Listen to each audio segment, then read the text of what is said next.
자, 여기 좀 타줄래요?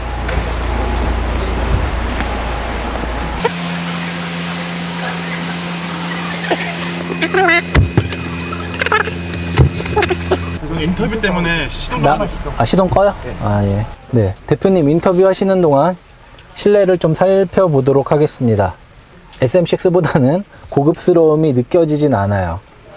왜냐면은 뭐 구성은 다 똑같잖아요. 뭐 약간 살짝 애매한 디커 스티어링과 이런 터치 패드와 실내 구성이 괜찮은데, SM6의 최고급 트림 같은 경우는 흰색으로 베이지색, 옅은 베이지색으로 이렇게 퀼팅 시트가 빡빡빡빡 이렇게 박혀 있어 갖고 여기까지 다 해갖고 가죽으로 굉장히 고급스럽게 꾸며낸 느낌이 나는데, 얘는 좀 그런 측면에서는 예, 그렇게는 없어요. 최고급 트림에도 그런 최고급 가죽 시트 사양이 없는 걸로 알고 있습니다. 이게 좀 아쉽네요. 왜냐면은 모든 거를 다 터치로 할 수는 없거든요. 아직 터치는 과도기예요. 지금 시동이 꺼져서 이게 안 움직이는데, 모든 게 다 뭐 한 번, 두 번, 세 번 막 이렇게 단계가 있는데, 얘 같은 경우는 그렇게 고급 CPU 소프트웨어를 쓸 수 없기 때문에 그렇게 막 완성도가 막 뭐 볼보나 테슬라처럼 막 좋지는 않아요. 그러다 보니까 이 보조로 이런 SM6처럼 이 멀티펑션 다이얼이 있었으면은 운전하면서 그래도 힐끗힐끗 보면서 하는데, 이게 찍으려면은 등을 떼고 몸을 움직여야 되는 상황이 발생을 하잖아요. 그리고 아까 설명 들으신 것처럼 이 차에는 12개 스피커로 이루어진 보스 서라운드 오디오 시스템이 들어 있습니다. 옆에 보시면 이쪽에 구멍 보이시나요? 여기 구멍 좀 찍어 주실래요? 여기가 마이크예요. 마이크여 갖고 이 실내에서 나는 엔진 소음이나 이런 불필요한 잡음들을 들은 다음에 그 스피커에서 반대되는 파장을 쏘는 거죠. 그래 갖고 잡음을 이렇게 좀 낮춰주는, 원래 이 정도의 잡음이 들었다면은 이 정도로 이렇게 낮춰주는 그런 역할을 합니다. 여기 기본적으로 이 작은 컵홀더 같은 게 있는데, 이거는 공간이 모으느라고 만든 건지는 잘 모르겠어요. 뭔가 컵을, 일반적인 아메리카노 컵, 일회용 컵을 넣기에는 좀 작은 것 같고, 그렇다고 작은 공간은 캔 같은 거를 넣기도 조금 힘든 것 같아요. 그리고 여기 열면은 안에 수납 공간이 있는데, 여기 USB 포트가 2개 있고요. SD 메모리 카드를 넣는 게 있습니다. 근데 이 공간 자체는 그렇게 넓지 않아요. 좀 좁습니다. 여기도 좀 막혀 있잖아요. 이게 뭐 왔다 갔다 하는 것도 아니고 그렇게 수납 공간이 넓진 않습니다. 뭐 여기는 꽤 여기는 꽤 공간이 넓네요. 하지만 이 폭이, 이 너비가 그렇게 넓은 편은 아니어 갖고요. 조금 더 넓게 쓰면 좋겠고, 옆에는 뭐 그냥 이것저것 넣을 수 있는 공간이 있고요. 네, 뒷좌석 공간은 괜찮습니다. 앞에를 조금 넉넉하게 앉은 편이었어요. 그렇게 딱 운전하는 것처럼 바짝 붙어 앉은 상황이 아니었는데, 제가 다리가 무척 김에도 불구하고 제 키가 한 190이 살짝 안 되는데, 조금 안 되는데, 그래도 공간이 좀 여유가 있고, 머리는 살짝 좀 더 높았으면 좋겠는데, 아니면 시트 포지션을 좀 낮추던가 했으면 좋겠는데, 앞좌석에 비해서 이렇게 뒷시트가 올라와 있는 것 같습니다. 그래서 이렇게 붕 떠서 올라와 있어요, 느낌이. 근데 아까 시트 이렇게 설명할 때도 들었는데, 이게 리클라이닝, 뒤로 젖혀지는 기능이 없어요. 요즘에 나오는 차들은 이렇게 대부분 뒤로 이렇게 살짝 젖혀지는 기능이 있어서 이렇게 좀 널널하게 이러고 있고 싶을 때는 뒤로 확 젖혀서 앉을 수도 있는데, 얘는 그냥 딱 고정식입니다. 그리고 특이하게 여기 보시면은 이 암레스트가 있는데 이렇게 세로로 되어 있네요. 제가 중국에서 콜레오스 봤을 때 이렇게 가로로 2개 있었던 걸로 기억이 나고, 아무런 조작 버튼이 없었는데, 얘는 이게 컵홀더가 큼지막하게 2개가 있고, 여기 보시면은 열선 시트가 있어요. 여기 보여주세요. 열선 시트가 이렇게 양쪽 좌석에 2개 있습니다. 얘도 참, 이게 5명가 앉기에는 편할 것 같아요. 근데 만약에 딱 4명으로 앉는다 싶으면은 이게 너무 여기가 넓다는 거는 여기가 좁다는 거잖아요. 그래서 뭔가 푹 안기는 느낌이 없어요.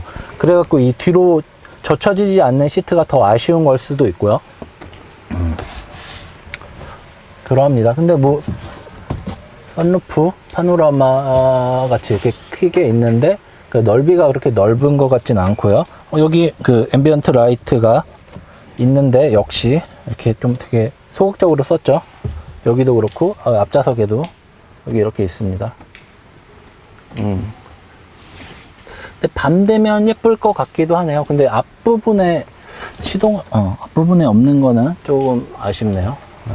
빼곡하게 차 있으면서도 뭔가 이렇게 공간이 군데군데 많네요. 이 차 같은 경우는 2.0 디젤 엔진, 아마 이게 르노에서 온 엔진일 거예요. 그리고 변속기는 CVT 7단 수동 변속을 지원하는 CVT인데 이거는 일본 자트코사에서 만든 걸로 지금 뭐 닛산 알티마 3.5나 뭐 맥시마 등에 사용이 됩니다.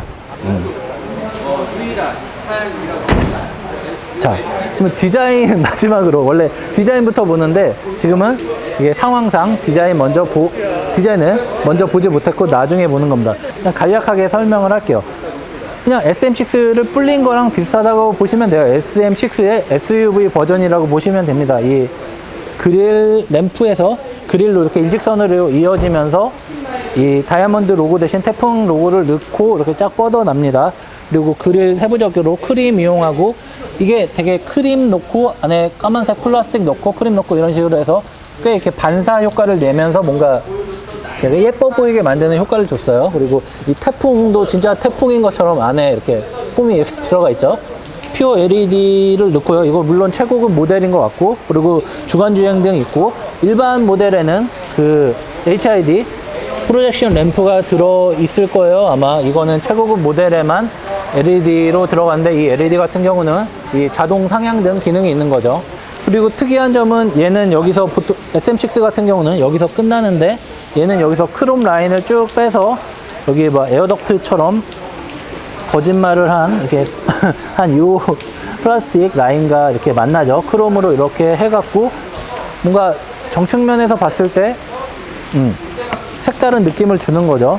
그리고 타이어 같은 경우는 보면은 25, 55, 19인치 들어 있습니다. 되게 좀 일반적이라고 볼 수도 있고, 뭔가 좀 타이어 트레드가 생각보다 좁다고도 볼 수 있어요. 19인치인데 요만큼이 또 이렇게 공간이 꽤 많아요. 그래서 뭐 원하는 사양에 따라서 20인치나 21인치로 바꿔 낄 수도 있을 것 같고요. 어쨌든 근데 휠 모양도 좀 예전 르노에 비해서는 확실히 괜찮아졌고요. 금호 타이어를 꼈네요. 근데 뭐 편평비나 뭐 이런 휠 자체가 약간 컴포트 쪽에 가까운 세팅이죠. SM6의 SUV 버전이 똑같아요. 맞아요. 이렇게 밑에 보면은 굉장히 큰 네모가 안정적으로 딱 잡혀 있어요. 그리고 옆에 보면은 이 뒤에 있는 크롬 라인도 옆으로 쫙 뺐고, 이게 뭐지? 근데 막혀 있네요. 이게 머플러가 아니네요. 배기가스, 배출가스 나오는 부분은 여기에 있는데, 이게 뭔가 머플러 느낌이 나도록 크롬으로 이렇게 디자인으로 꾸몄어요. 이 차 역시도 이 라인이 고급 모델에만 불이 들어온다는 거죠. 아까도 말했듯이 SM6, QM6의 디자인 정체성 아이덴티티는 안에 있는 세로 디스플레이와 이 램프 디자인인데, 이런 거는 진짜 기본으로 저가 모델에도 쫙 넣어줘야 되지 않을까. 저는 개인적으로 그렇게 생각이 들어요. 다른 옵션을 빼더라도 이 부분 램프에 불 들어오게 좀 해줬으면 좋겠어요. 그거는 좀 개인적인 소망이고요. 이 차 같은 경우는 핸즈프리 테일게이트가 있어요. 키를 갖고 있어서 이렇게. 그렇게 하시면 안 안 되고요. 돼요? 이게 여기 이 상태에서 그냥 킥 내주시면 됩니다. 킥. 네, 그러면 이제 아, 소리가 울린 다음에 네. 바로 이제 닫히는 거고요. 다치다가 이렇게 있으면은.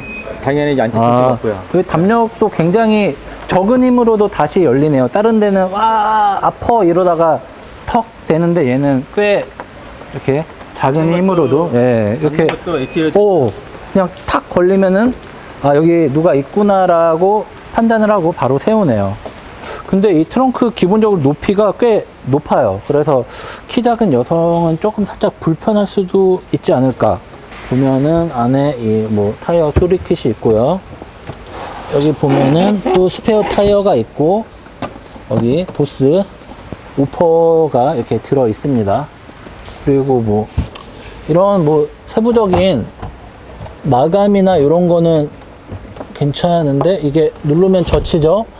이게 재질 자체가 약하다기보다는 이 얇은 부분이 너무 길어 갖고 이게 눌렀을 때 뭔가 얘가 휘거나 이게 딱 튕기는 느낌이 나요. 그리고 젖힐 때 뭔가 이렇게 한 번에 툭 젖히는 게 아니라 꽤 힘을 줘야지만 젖혀지기 때문에 얘한테 걸리는 부하가 꽤 큰 거죠. 그래서 얘가 더 약하게 느껴질 수도 있는 것 같습니다. 풀플랫은 되긴 하는데 이게 평평하게는 누워지지가 않네요.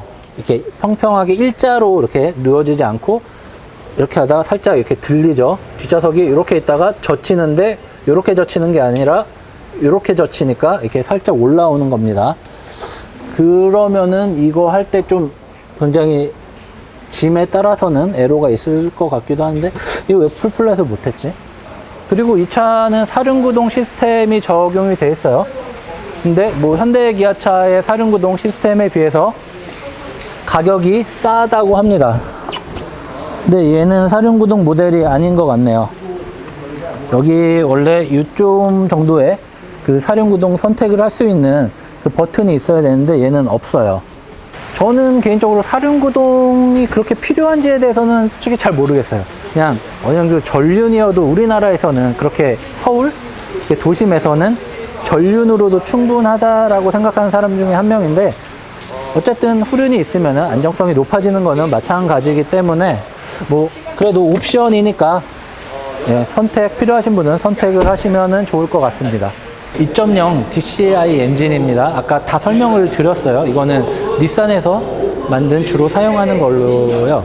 그 닛산, 그러니까 QM6 같은 경우는 한마디로 말해서 속은 닛산차, 겉은 르노차라고 보시면 됩니다. 린 녹스 트랩이라고 써있죠. LNT를 통해서 그 유로6를 만들었고요.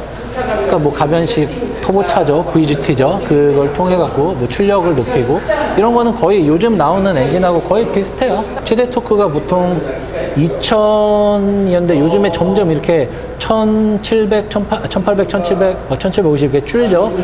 실용 구간이라고 하는 막 한 3000, 4000 RPM까지 이 최대 토크 35에서 40 사이에 있는 최대 토크가 계속 꾸준히 나올 수 있게 합니다. 요즘 차는 대부분 비슷해요. 뭐 2000부터 뭐 3500이냐, 1750부터 뭐 2850이냐, 이게 좀 영역은 조금씩 달라요. 그게 뭐 기술력과 차의 성격에 따라서 좀 다르긴 한데, 보통 2.0 디젤 엔진, 대부분의 디젤 엔진은 이런 구간 토크 곡선을 그립니다. 그리고 최고 출력은 한 4000 RPM에서 나오네요. 출력을 킬로와트로 하는데 얘를 이렇게 마력으로, 출력으로 환산하면은 177마력인 겁니다. 그리고 최대 토크는 38.7이죠. 그리고 시속 100km 도달 시간은 9.4초. 자체 평가라고 하니까 저희가 하면은 한 10초 넘게 나오겠네요. 그리고 연비 12.8인데요. 여기 오타네요. PS가 아니라 킬로미터 퍼 리터인데 12.8 PS라고 이게 똑같이 썼네요. 소렌토와 산타페는 복합 연비, 구연비, 이전 연비를 기준으로 측정을 한 거고, 얘 같은 경우는 신연비, 좀 더 까다로운 연비 기준으로 한 겁니다. 그러니까 구연비로 하면은 한 5에서 8% 정도 더 좋아지기 때문에 얘도 한 13대가 나오기, 구연비로 측정하면 13대 한 초중반, 중반 정도가 충분히 나올 정도의 연비라고 보시면 될 것 같아요. CVT, 무단 변속기입니다. 이게 체인 방식을 쓰죠. 닛산이 체인 방식, 자트코사에서 체인 방식을 많이 쓰는데, 이거 구동하는 게 이게 뭐 버튼 누르면은 막 왔다 갔다 하는 식으로 좀 나왔으면 좋겠는데 이게 안 나오네. 이게 보시면은 제가 간단하게 설명을 드리면은 이 안에 얘가 좁아질 때 얘는 늘어납니다. 그리고 얘가 좁아질 때 얘는 늘어나고, 그러니까 좁아지고 늘어나고 하면서 변속을 일정 구간 내에서 끊임없이 무단으로 하는 거예요. 그때 아까 설명을 드렸다시피 1단, 2단, 3단, 4단 뭐 이게 이 방식이 아니라 얘는 0에서, 예를 들어서 0에서 100, 100에서 0까지 끊임없이 0.00001 단위로 이렇게 무한대로 왔다 갔다 하는 거예요. 그러니까 무단위, 단위 없다라는 말일 수도 있지만 무한대의 단위라는 말일 수도 있다는 거죠. 그러니까 실제로 막 단위 있는 건 아닌데 RPM 조작을 통해서 1단, 2단, 3단, 4단, 5단, 6단, 7단까지 이렇게 수동으로 변속하는 느낌을 준 겁니다. 이렇게 딱 수동 모드, 매뉴얼 모드에 넣고 올라가면은 이게 가짜라고 할 수 있겠죠. 가짜로 변속되는 그런 게 있는 거죠. 이게 좀 중요한데 이륜구동 모드에서는 그냥 앞바퀴 전륜구동하고 똑같은 거예요. 앞바퀴에 100% 구동력을 100% 주고 뒷바퀴에는 구동력을 안 주는 거예요. 그러니까 전륜구동하고 똑같은 시스템으로 가다가 오토 모드에서는 상황에 따라서 주행 상황에 따라서 앞바퀴와 뒷바퀴 구동력을 조절을 하는 거죠. 앞바퀴는 50에서 100까지. 그러니까 기본적으로 뒷바퀴에 막 많은 힘을 주는 스타일은 아닌 거예요. 그리고 뒷바퀴는 0에서 50까지 이렇게 배분을 해서 사륜구동 역할을 자동적으로 할 수 있게 한 거고, 사륜 락 모드가 있어요. 그러니까 디퍼런셜을 이렇게 잠궈갖고 딱 고정 토크를 배분하는 거예요. 그래서 견인력을 해서, 그러니까 이렇게 그 사륜 락을 하면은 50대 50으로 구동력이 고정이 됩니다. SM6와 다르게 후륜 서스펜션을 멀티링크를 썼어요. 멀티링크를 쓴 게 이유가 왜 썼냐? SUV에, 이런 중형 SUV에 토션빔 쓰면은 욕먹죠. 승차감도 완전 떨어지고요.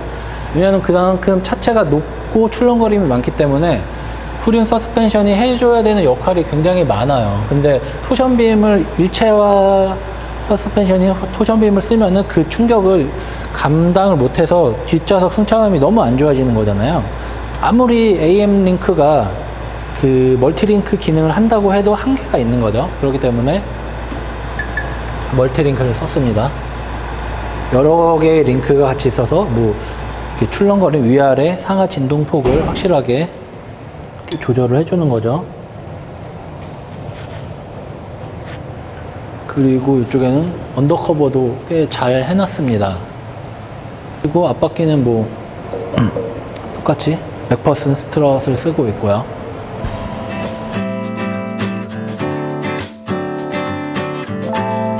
네, 지금까지 르노 삼성 QM6를 간략하게 살펴봤습니다.